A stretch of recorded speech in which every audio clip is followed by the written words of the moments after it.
said my name a few times, and then you also said fuckers a couple times too, Yeah. which really offended everybody. Whooped everybody up.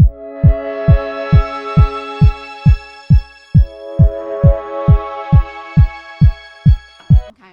This is Byron, Lazine, and Nicole White, and you are tuned into episode 10 of The Real Word. We're like double digits. Double digits. Wait, Congrats. we should go to the other room. I think we have some Vouv in the other room. We should do have pop Vouv. that. Brianna, get the Vouv. We're on Double episode 10. digits. When we get to 100, we can celebrate. Ugh. All right? When we get to 100, did you see how I nailed that intro, even off the rusty couple-week break that we've had? And like so he came from Florida up to Connecticut, and we're probably in the most beautiful Arctic world surrounding us of all time. I actually don't mind looking at the world. Look at those from icebergs out there that are like falling into the river. Anyways, you nailed it, and we're in double digits. I'm super pumped to be back here. Yeah, I'm excited. I'm excited. Hopefully, you guys are just as excited to see us. I feel like we need sunglasses on in this room too. There's a lot of good light. The sun is bouncing off the snow. But We're only a month away from being in our first office, so we're gonna have like a setup. We're not gonna like slouch over, but I'm we're super slouching a little. We apologize. But I am super pumped to be up here. 2018 is rolling. It's in. You know, we are like moving quickly. Yes. We were scrolling through Inman to pick our topic. And if you're new to the show, The Real Word, we pick a topic, we put our 2 cents on top, and then we take a question, usually from somebody right in the real estate industry. And we have a question that came through Snapchat. But when we were scrolling through Inman, we said, geez, there's a lot of like New Year stuff. So we just kind of wanted to talk to what we're doing to start 2018. And I'd love to actually hear like what you guys are doing. Maybe we should be doing something that we're not, or maybe you're finding something to be super successful that granted it's only January 9th, but maybe that you've implemented in the year. Like I'd love to hear it. But anyway, we'll get started on what we're doing. Absolutely. So. And I'm just going to reference one article off of Inman that my man Tom Ferry, I'll see you next week, Tom, wrote 3 sales skills you need to improve lead conversion: building rapport, number 1, ask qualifying questions, number 2, and always be closing, number 3. Before I get... Oh, wait. Do you want to talk about that? I feel like... So we had our... you're talking about yesterday? We had our team meeting yesterday, and I'll be honest, I don't think I've ever seen this man glow as much as I did yesterday. I'll quickly reference this on the always be closing. If you've read or listened to Tim Grover's book, Tim Grover was the trainer for Michael Jordan and Kobe Bryant. Right. He talks about this level of closers. Everybody in our industry is always talking about always be closing. Everybody wants to be a closer. They want to close a deal. He says you don't want to be a closer. Right. I mean, he says you want to be a cleaner. It's the next level of closer. It's somebody, and he referenced this to use the example of a janitor. A janitor comes in, they do all their work at night. Right. When nobody, I love this. I mean, you do. Like, you really, I feel like you're popping again. Like you're the janitor does up. all their work at night when nobody's watching. Right. Like nobody's giving them attaboys, no rounds of applause. Right. They're putting it in all night while everybody's sleeping. The thing about the janitor is they know every nook and cranny about the building. They know they've got all the keys to every single room. Right. They know all the secrets, right? Like they know who's got the condom wrapper in the garbage can, right? Like who's got the bag of weed in their drawer, like all these different things. Right. So we're obviously not talking about a school janitor. Could be, but they know everything that's going on in that building. They've got all. So when something happens, people come to them. Right. The questions are coming to the janitor. What about what happened here? What about this? And they're brought in to clean up the deal. Right? To finish the deal. He talks about Kobe Bryant, and now we're totally going off topic here. But it's super important. I mean, that was how you initiated our first meeting of the year. Absolutely. Talks about Kobe Bryant ripping his Achilles tendon. And Kobe Bryant is a cleaner. Michael Jordan, Kobe Bryant. The thing about these two guys that Tim Grover says, and he's worked with tons and tons of NBA players, they outwork everybody. Michael Jordan has all this natural ability. Kobe Bryant, same thing. People think that that's what they live off of. No, it's that Kobe would train from 4 a.m. for 2 hours, and he would train 4 or 5 times while his competition is training 2 days. Right. And you fast forward 5 years down the road, when he's been training 5 times a day to everyone's 2, nobody can catch up. Right. So when Kobe tore his Achilles tendon, one of the most painful injuries, right, he would not let, and this is a guy who's made over hundreds of $1 million at that point in his career. He would not allow anyone to go out and shoot those 2 free throws. Right. He went out and cleaned up the deal. He finished the deal. He shot his 2 free throws. Yeah. So I agree with you, Tom. Always be closing. One of the things that we're really focused on this time of year, bringing it back to real estate. We're talking about basketball. It's a good, it's a good, I think so. Like your fire. I'm super pumped up. Yeah, you were like the cleaner thing. I was like, look at that man glow. I was like, I want to be a janitor now. Yeah. After listening to Tim Grover. Anyways, we're super focused right now on what?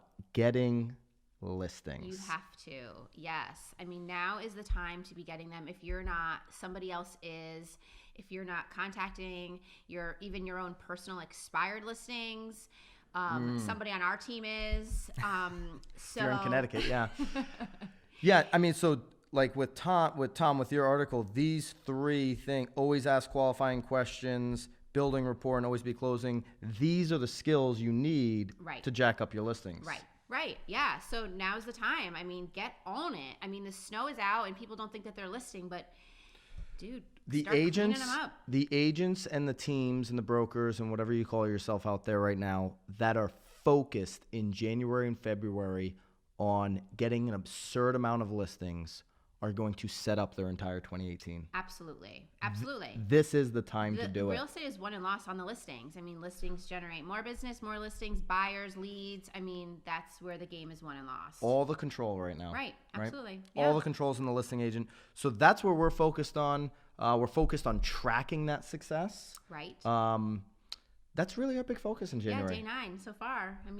Ripping it up. Every day's day 1 though.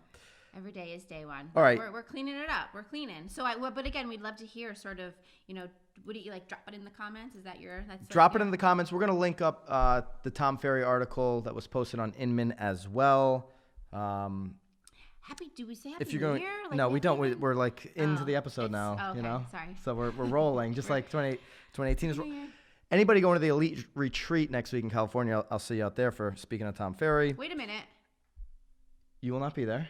No. You're going to be at... You're going to California and then you're going to Miami. And then if anyone is going to be at Agent 21, myself and Nicole White will be at the Gary V Agent 2021. I didn't realize the end of the month. Like California, a little bit, Miami, Florida. My calendar is shared with you. Wow. No, it's really, we haven't figured that out yet. It's not. I don't. That's a user error. Yeah. All right, the final word, which always comes from you. If you have a final word, drop us a comment, send us an email, whatever you would like to do.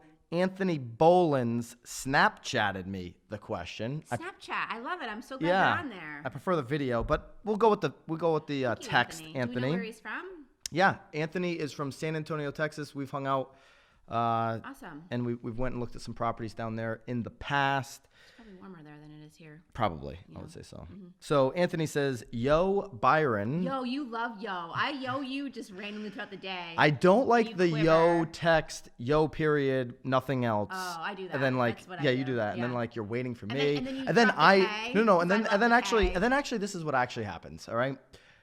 Nicole will drop me the yo period. And then I reply in 2.5 fucking seconds with, "Hey, how can I help?" And no response for 2 hours. And it blows my freaking mind. Why the hell would someone text me yo and I reply 2.5 seconds unless there's some massive delay on these cell phones, on these text messages coming through, and I get nothing for 2 hours. That's not every time. And then I say, she's just tuning me out, even though she engaged with me first. And Wow, okay. Do we want to get to the question? I don't know. I feel like we need couples therapy or something after that one. So Anthony, I'm glad I got to let that all out here on the real word. I think that's actually happened just one Why time. do you do that anyways? I think it happened once. Once? Maybe, yes. I'm going to start documenting. I have another thing to track. We'll talk about that on love tracking. Episode 11. Episode 100, right? No, I'll only probably need 1 week to have a couple more examples to showcase. So Anthony, we're getting to your question. Anthony. He said, "Yo, Byron," not "Yo, Byron, Nicole." I know. I'm kind of over it at this point. But this isn't a shared. I'm just here. I'm just kind of like, You're too legit. I'm here. I kind of am. Too legit. I am today. All right. How do you explain? This is an important question if you're in the industry, especially if you're new.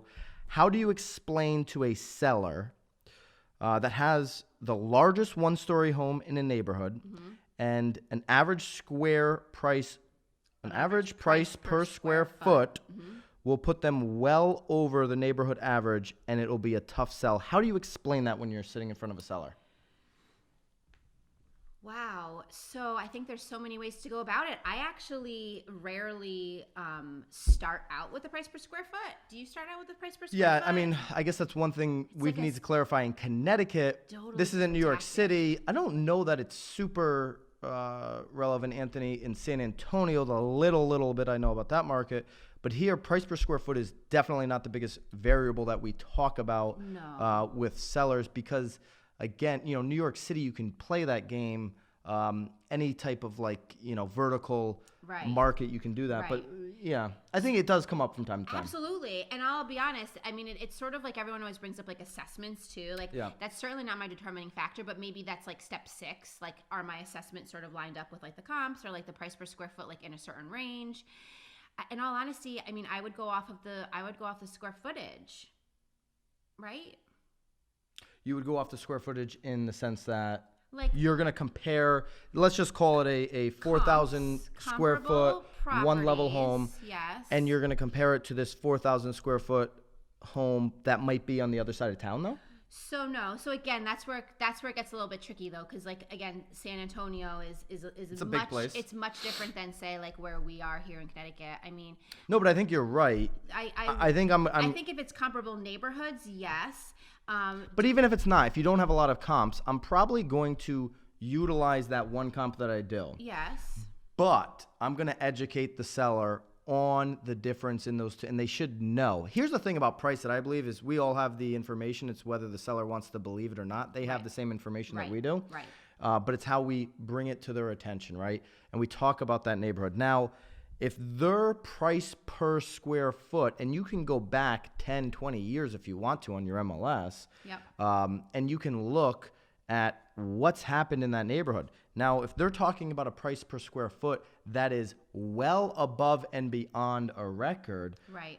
I would ask them, Anthony, why are we going to set a record $50 above the price per square foot in this neighborhood? Now, it has happened. We're actually sitting in a neighborhood where this developer blew through the price per square foot and created his own market. Almost triple, really. Yeah. I mean, it also comes down to condition. I mean, maybe this house is 4,000 square feet, but maybe it's worth what a 2,000 square foot home is worth because that 2,000 square foot home has been updated and this one hasn't. I mean, there's so many moving parts on that. I wish I could give you a better answer, but the neighborhood's obviously a huge factor. If you're the best home, in the neighborhood, there's always that saying. It's super cliche. Yeah. But at the end of the day, that's something a buyer is going to look at. Right. And I have to, right. So I think that's really important though too. And I know that, again, I know you do buyers, but I think I like buyers. So I always sort of with my sellers sort of give the bad news too, because if I'm coming in as a buyer's agent, this is how I'm going to be evaluating your property.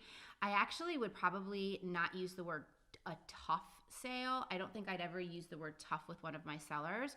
I think that, you could get a little bit more creative with, hey, listing, give a range. We could be on the market longer. Right. Or at this price point, this is how much, right, this is sort of what your days on market will be. But if we sort of scale back to what the neighborhood is calling for, this is your days on market. So it really will depend on obviously what their motivation is too and where they need to go and what their time frame is. I would not say the word tough.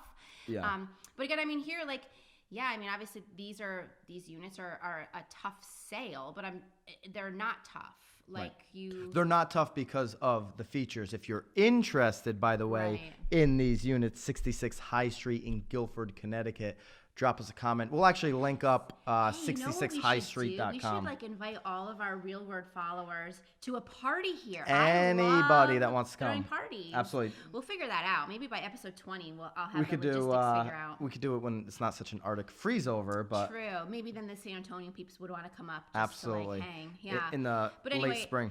So Anthony, thank you. I'd refrain from tough. Yeah, and you'd have to get a little bit more creative with your. The last piece of advice on this is what I'll say is Keep it very, very simple. Dumb it down for the sellers. Not that the sellers are dumb. They're just as smart as you and I. But here's what I've learned about, I don't know if that's the right word, but this is what I've come to realize when I'm dealing with price with people.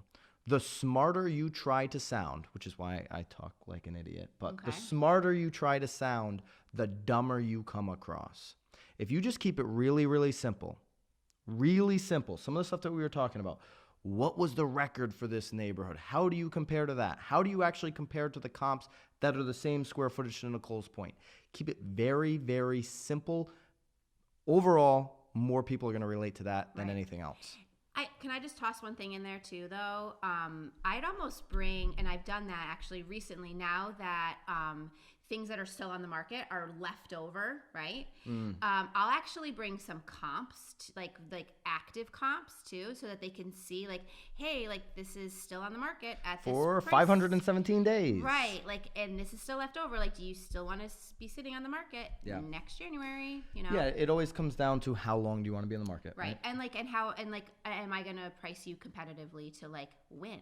Like, that's what you're trying to do. If you've got a final word, drop us a comment. We're going to link everything up. We'll link Anthony up. We'll link 66 High Street up. Ooh, look at that. We're doing it. From location. We're cleaning house today. The cleaners. Actually, we do need to clean.